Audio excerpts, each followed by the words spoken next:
Shalom Bapak Ibu, saudara-saudara yang terkasih dalam Tuhan Yesus.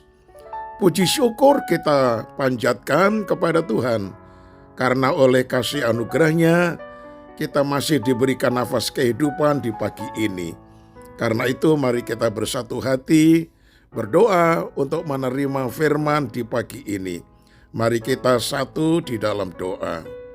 Bapa kami di dalam sorga, Bapa yang maha baik kepada kami sekalian, pada pagi hari ini kami datang menghadap hadirat-Mu dengan hati yang rindu dan penuh pengharapan untuk mendengar kembali firman-Mu yang disampaikan kepada kami lewat renungan papiku.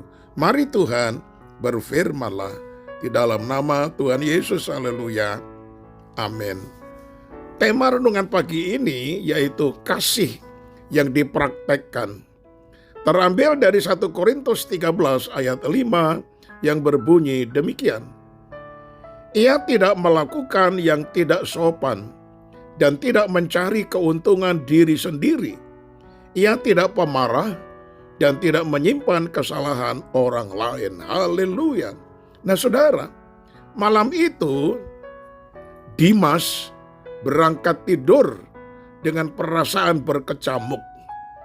Hatinya masih belum tenang karena konflik kecil yang sempat terjadi dengan istrinya.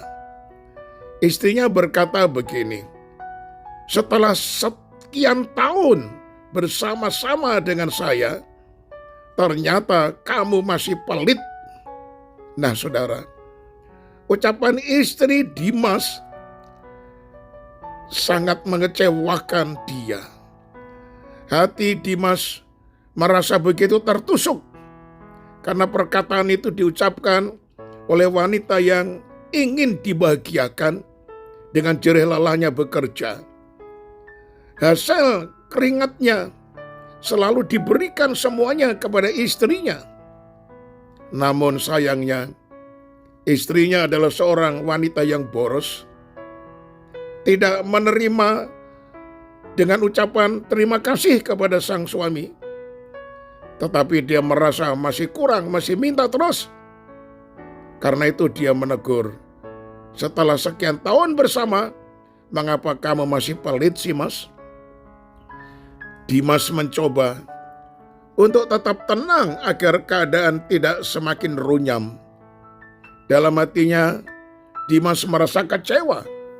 Tetapi ia memutuskan untuk mengampuni istrinya karena Dimas sangat mengasihinya. Nah saudara, pelajaran tentang kasih identik dengan kekristenan. Tetapi mempraktekkan dalam hidup memang tidak mudah. Terlebih ketika kita merasa terluka oleh sikap, perkataan, maupun perilaku dari orang yang paling dekat dengan kita. Namun, justru ketika itulah kualitas kasih kita teruji.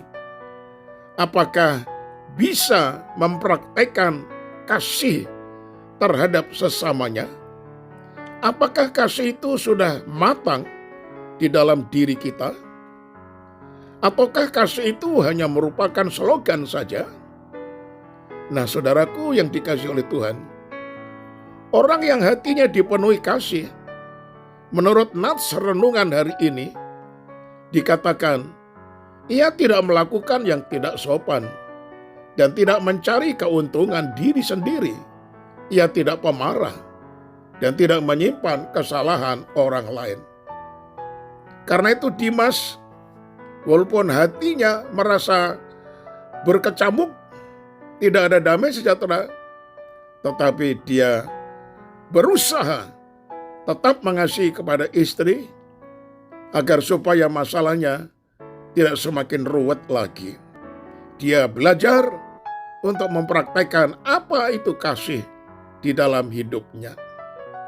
Nah saudaraku yang dikasihi oleh Tuhan, kasih itu benar-benar harus kita praktekkan.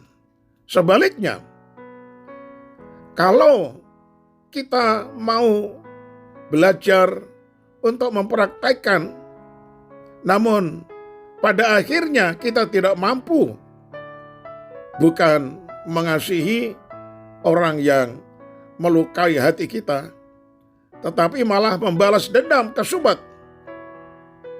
Nah, bukankah pada akhirnya kita menyesal?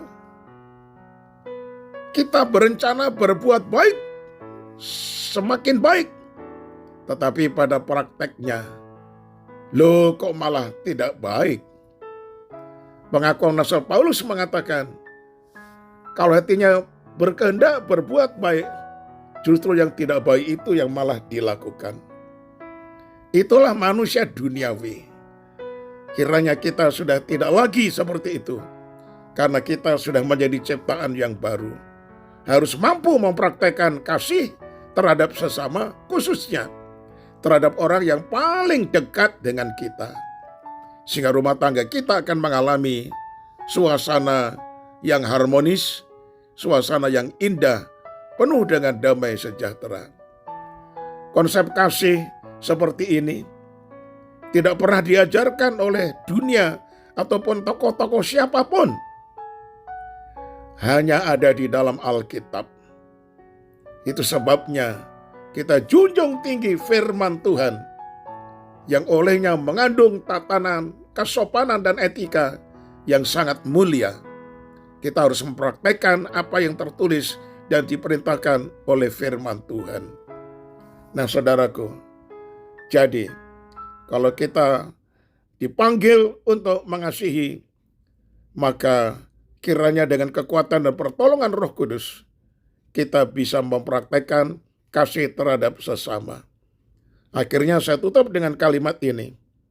Hati yang dipenuhi kasih Allah akan tercermin melalui perilaku dalam kehidupan setiap hari. Amin.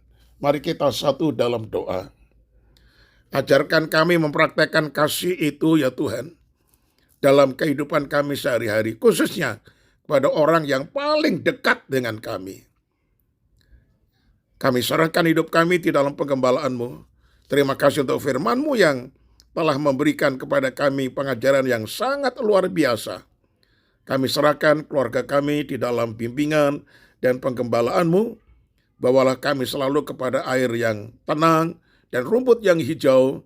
Semua kebutuhan kami Tuhan Yesus cukupkan. Demikian juga beri kami tubuh yang sehat walafiat, hati penuh sukacita, keluarga yang harmonis, saling mengasihi satu dengan yang lain. Inilah doa kami yang kami panjatkan dalam nama Tuhan Yesus. Amin. Salam saudaraku, sampai berjumpa esok hari dan tetap semangat.